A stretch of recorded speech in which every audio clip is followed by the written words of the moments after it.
시편은 가장 긴 성경의 장입니다. 176절이 되는 그러한 절입니다.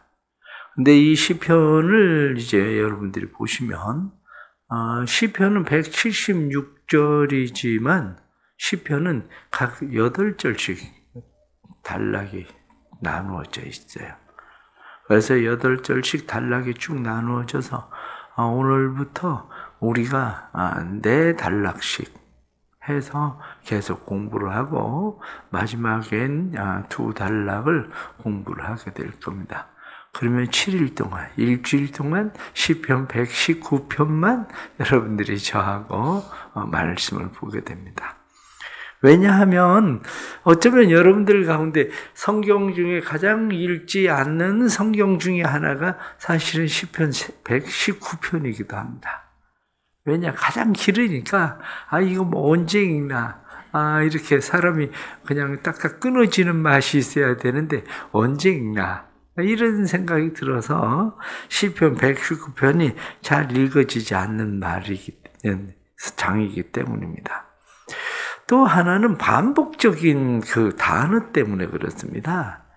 이 반복적인 단어는 시편 119편에 이게 우리 말로는 거의 비슷한 말이에요. 거의 비슷한 말인데 많이 사용하고 있는 말들이 시편에는 있습니다. 이 시편 119편에 많이 사용하고 있는 말이 어떤 거냐면 한 10개 정도가 그냥 반복적으로 계속 이것저것 그냥 계속 사용이 돼요. 가장 많이 사용하는 것이 법이라는 말이에요, 법. 그런데 이 법이라고 하는 말이 우리가 지금 성경을 읽을 때는 주의 법 이렇게 돼 있지만 이 법이라고 하는 말이 단지 법이라고 하는 말로만 돼 있는 게 아니라 히브리어로 볼 때는 3가지 말로 계속 나와요, 법이라는 말이. 하나는 토라라는 말입니다. 이 토라라고 하는 말은 25번 사용돼요. 법. 또 하나는 다바르라는 말이죠. 다바르. 그것도 법이라는 말이에요. 그런데 이 법이라고 다바르라고 하는 말도 20번. 그리고 또 하나는 이무라. 이무라라고 하는 말은 19번. 그러니까 전체로 합치면은 60번이 넘게 계속 법, 우리말로는 계속 그렇게 표현되고 있는 거죠. 법이라는 말로. 또 다른 하나는 계명이라는 말입니다. 미츠와. 이 계명이라고 하는 말은 우리가 그냥 생각하면 법이나 계명이나 그냥 같은 거예요. 그렇지 않아요? 법 조항의 계명들 하나하나 주어진 게 이제 계명들인 거죠. 그 계명이라고 하는 말도 미츠와도 21번 사용되고 또 많이 사용되는 것이 우리가 율례라고 하는 말입니다. 율례. 그래서 후킴 21번. 규례. 그렇게 되어 있습니다. 미슈포트. 규례라고 하는 말이 4번. 법도 그래서 피쿠딤 21번. 증거 22번. 도라는 말도 의외로 많이 사용돼요. 그래서 테레크 11번, 길, 오라흐 5번. 이렇게 10개의 단어들이 반복적으로 계속 사용이 되다가 보니까 오히려 성경 말씀을 읽으면서도 여러분들은 이게 더 시편 119편이 읽기 어려워지게 만드는 그러한 일이기도 합니다. 그러나 이 시편 119편에 나타나는 이러한 쭉 말씀들을 보면 시편 119편은 하나님의 말씀을 우리가 어떻게 대해야 되는가 하는 하나님의 말씀을 대하는 태도에 대해서는 분명하게 나옵니다. 그래서 그것도 사용되어지고 있는 단어가 처음부터 끝까지 반복적으로 계속돼요. 이 처음부터 끝까지 반복적으로 계속되는 이 단어가 하나님의 말씀을 즐거워한다. 그렇게 돼 있어요. 이 하나님의 말씀을 즐거워한다. 16절, 24절, 47절, 70절, 70절, 77절, 92절, 143절, 144절 이런 식으로 즐거워한다. 하나님의 말씀을. 또 하나는 하나님의 말씀을 사랑한다. 사랑한다는 말도 여러분들이 앞으로 이 119편을 보면서 주의해서 봐야 되는 말씀이죠. 또 하나는 지킨다. 말씀을 지킨다. 그리고 또 묵상한다. 기뻐한다. 그리고 사모한다.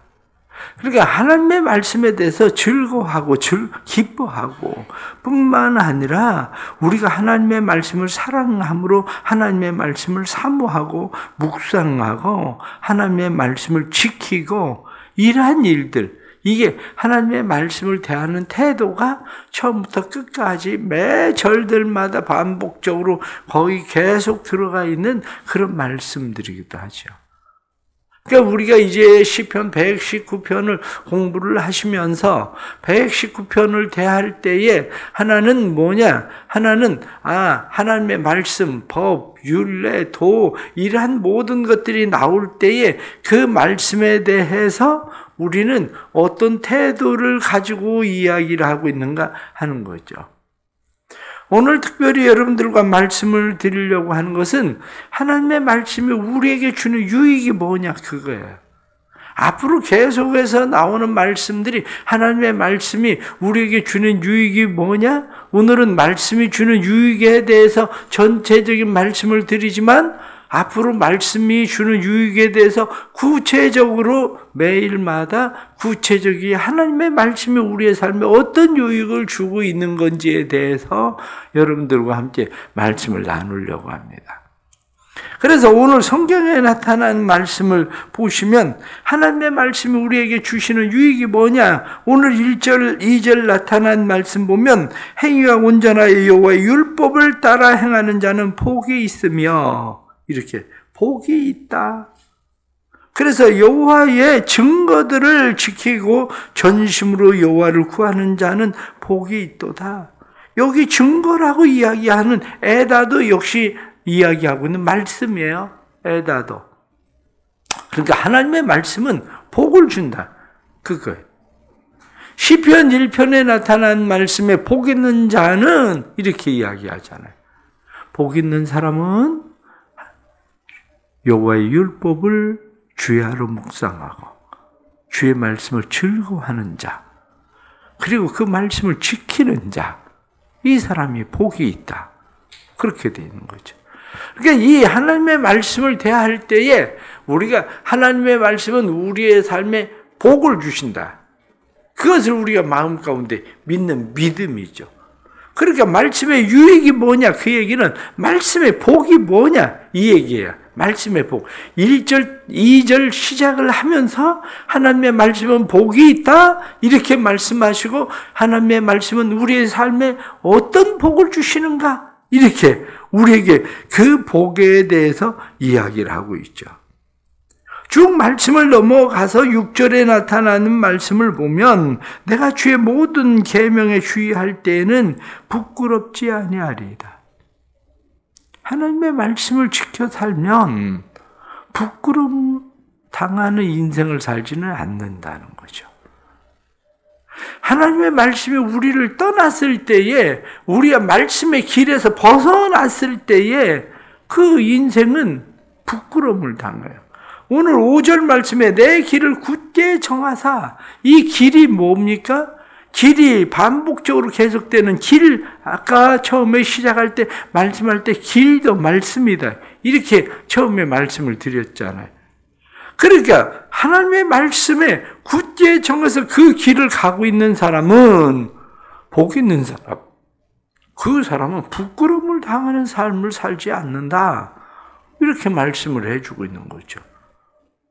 그것뿐만 아니라 뒤에 나타나는 7절 말씀 보면 내가 주의 의로운 판단을 배울 때에는 하나님의 말씀이 우리의 생각을 비추는 빛이 돼요. 내가 이게 맞나? 틀리나? 이렇게 생각할 때 이 길이 맞은가 저 길이 맞은가? 길에 대해서 우리가 어떤 삶을 살아가는 일들에 대해서 판단할 때 의로운 판단을 하게 하는 것이 뭐냐? 그 기준이 말씀이라는 거죠. 기준.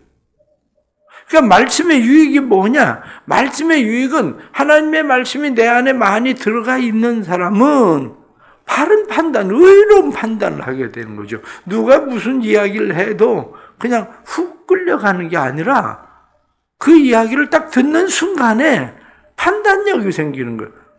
저 틀린 얘기인데? 고집된 얘기인데? 이런 거죠.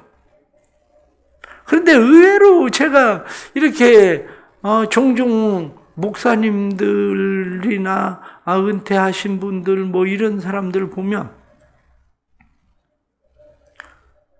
퇴직하고 나서 은퇴하고 나서 투자를 이상한 데 하는 사람들 생겨요.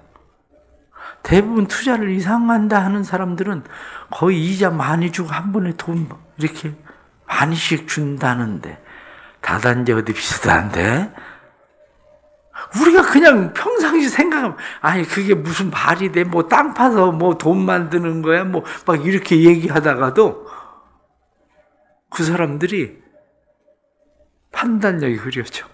그래가지고 거기다 세상 말로 몰빵을 내? 돌을 거기다가 다 집어넣고 나중에 가난하게 빈털털이 돼서 사는 모습들 보잖아요. 왜 그럴까? 판단력이 흐려져서 그래요. 욕심이 들어가니까 판단력이 흐려져서. 그런데 하나님의 말씀을 붙들고 있는 사람들은 의로운 판단, 의로운 길, 그렇게 가게 되는 거죠. 그러니까 이 사람들은 바로 정직한 판단을 하고 있기 때문에 가고 있는 길에 부끄러움을 당하지는 않아요.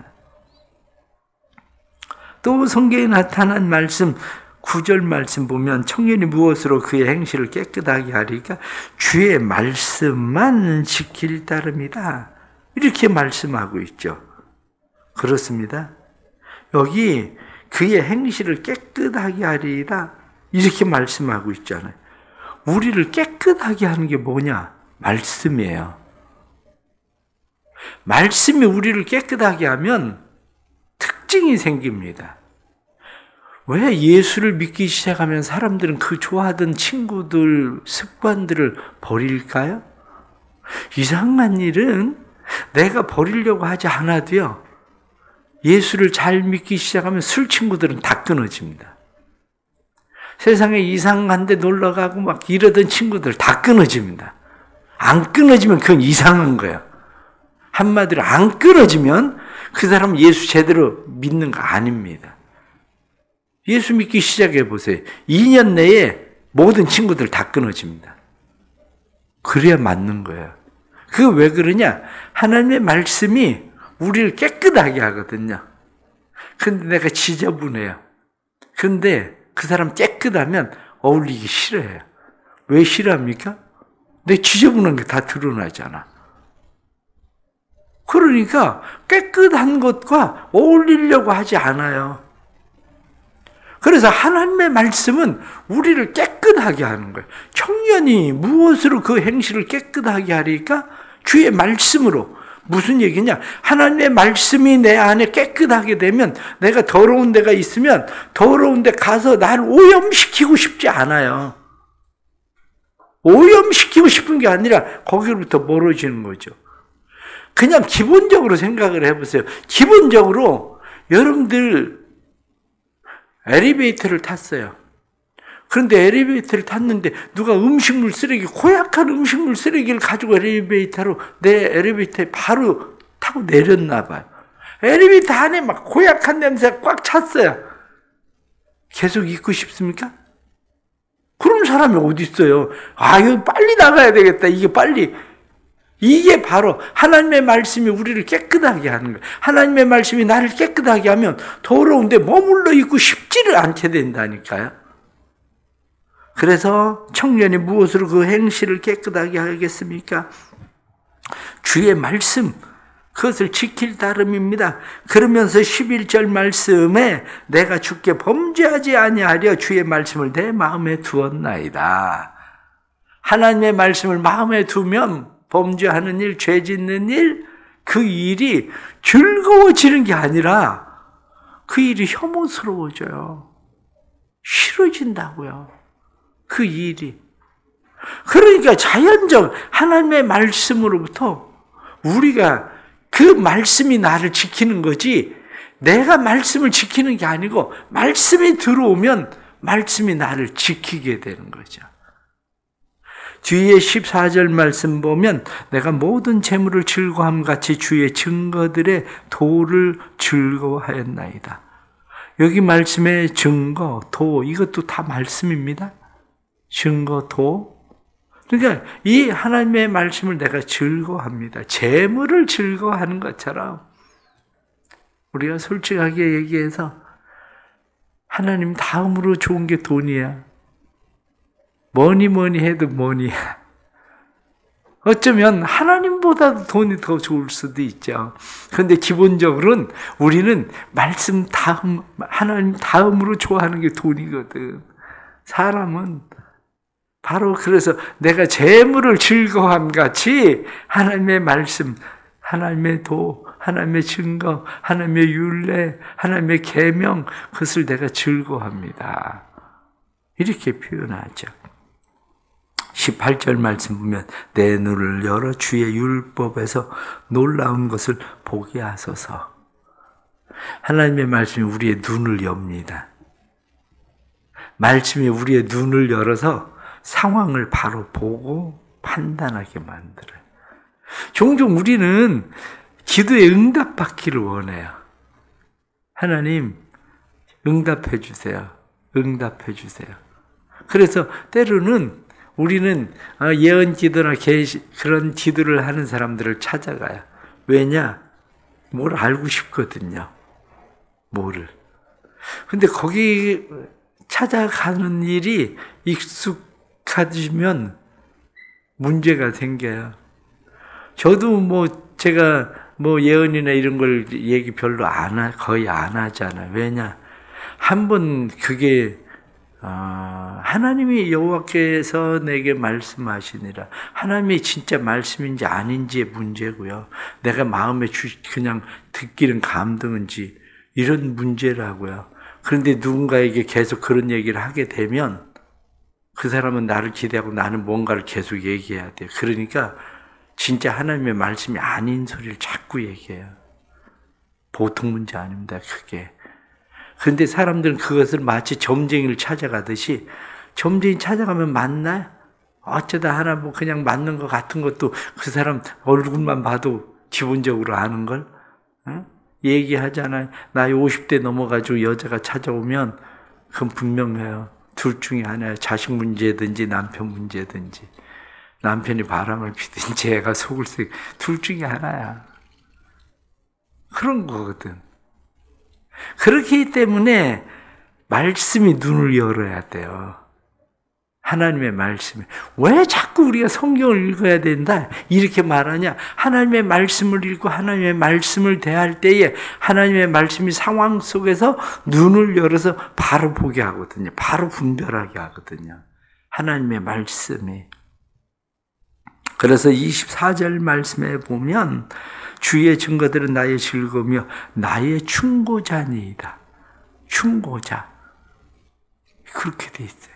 하나님의 말씀이 내 안에 찔림을 주죠. 가책을 주죠. 또 25절 말씀 보면 내 영혼이 진토에서 붙어 싸우니 주의 말씀대로 나를 살아나게 하소서. 하나님의 말씀이 나를 살아나게 합니다. 나를 살리는 것이 하나님의 말씀이에요. 그래서 하나님의 말씀이 나를 살리고 살리는 것뿐만 아니라 28절 말씀에 나의 영혼이 눌림으로 말미암아 녹사오니 주의 말씀대로 나를 세우소서. 나를 세우고 나를 살리는 것이 하나님의 말씀이에요. 말씀. 우리 사랑하는 성도들이 하나님의 말씀에 이 은혜가 있기를 바랍니다. 그래서 30절 말씀에도 보면 내가 성실한 길을 택하고 아까 말씀했죠. 하나님의 말씀을 내 마음에 두면 그 뒤에 주의 규례들을 내 마음에 두었나이다. 말씀을 마음에 두면 바른 길 택하게 만듭니다. 부끄러운 길 택하지 않게 해요. 또 뒤에 22절 주께서 내 마음을 넓히시면 하나님의 말씀이 우리의 마음을 넓히셔요. 하나님의 말씀이 우리의 마음을 넓힌다. 이렇게 이야기하는 것은 하나님의 말씀이 우리의 마음을 넓힐 때에 우리는 많은 것을 받아들일 수 있어요. 용서하고 이해하고. 때로는 누군가가 이야기를 해보세요. 정말 답답합니다. 그렇게 설명을 해도 이해시키려고 해도 도저히 이해가 안 되는. 그러면 사람들이 뭐라고 이야기하나? 참 사람이 앞뒤가 꽉꽉 막혔다. 아니 왜 이걸 이해를 못하나? 자기 생각만 하나? 어떻게 앞뒤가 이렇게 꽉 막혔나? 그 왜 그러냐? 말씀이 없어서 그래요. 하나님의 말씀이 들어가면 마음을 넓혀요. 마음의 길을 넓혀요. 내가 또 다른 틀린 길로 가는 게 아니라 마음을 넓혀서 다른 사람들을 받아들일 수 있게 만들어요.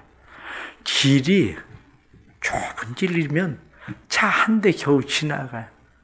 내가 가다가 외길에서 만나면 그 사람이 비키든지 내가 비키든지 그래야 돼요. 그런데 도로가 넓으면 많은 차들이 다녀요. 내 마음의 길이 넓어야 내 마음의 길에 다른 사람들이 많이 왕래를 하고 다닐 수가 있어요. 그런데 나는 완전 오솔길 같은 외길 하나야. 내가 가면 더군다나 내 고집이 비켜주나? 후진을 못하는데. 이게 우리 인생의 문제예요. 이게. 왜 말씀이 필요합니까? 오늘 쭉 말씀이 왜 우리에게 유익한가? 한마디로 얘기해서 주의 말씀은 복입니다. 그거예요. 하나님의 말씀은 우리의 삶의 복이 되어서 하나님의 말씀은 우리로 하여금 삶을 바르게 판단하고 우리의 행실을 깨끗하게 하고 우리를 살게 하고 우리를 일으켜 세우고 굳게 하시고 하나님의 말씀은 우리로 하여금 충고자가 되게 하셔서 넓은 길을 만드시는 말씀이다. 오늘 말씀 또 생각하면서 여러분들이 삶에 또 하나님의 말씀을 즐거워하고 기뻐하고 사랑하고 하나님의 말씀과 함께 사는 하루 되기를 축복합니다. 기도하겠습니다. 하나님 아버지 감사합니다. 또 이렇게 은혜 주셔서 하나님의 은혜 가운데 말씀을 저희가 대합니다. 오늘도 주시는 말씀, 하나님의 말씀이 우리의 인생에 우리의 삶에 얼마나 놀라운 복인지 주의 백성들로 하여금 깨닫게 해주시고 말씀은 우리의 복입니다 하고 말씀한 대로 하나님의 말씀을 구하는 사람 복 있는 사람이다. 성경의 말씀한 대로 하나님의 말씀을 즐거워하고 사랑하고 하나님의 말씀을 지키며 살아갈 수 있도록 그래서 하나님의 말씀을 묵상하며 사는 우리의 삶이 되도록 도와주옵소서. 하나님의 말씀으로 우리의 삶에 영적인 능력이 날마다 생기게 해주시고 우리의 생각에 빛이 되어주셔서 말씀 따라 살아가는 자들마다 마음의 길이 넓어지게 해주셔서 많은 사람들이 왕래할 수 있는 그러한 길이 되도록 주님 도와주옵소서. 오늘도 삶의 여러 가지 근심, 걱정, 염려, 문제들 주님 앞에 놓고 기도할 때에 하나님의 말씀 묵상할 때에 길이 보여지게 해주시고 상황이 보여지게 해주시고 바른 선택을 하게 해주시고 그래서 믿음으로 주님 앞에 살게 해주옵소서. 질병으로 인해 고난당하는 성도들에게 은혜 주시고 하나님여 지난밤도 잠 못 이루던 주의 백성들 평안함으로 강건함으로 새 힘 주셔서 오늘도 살게 하시는 것이 하나님의 말씀이니 말씀이 살게 해 주옵소서. 예수님의 이름 받들어 기도드리옵나이다. 아멘.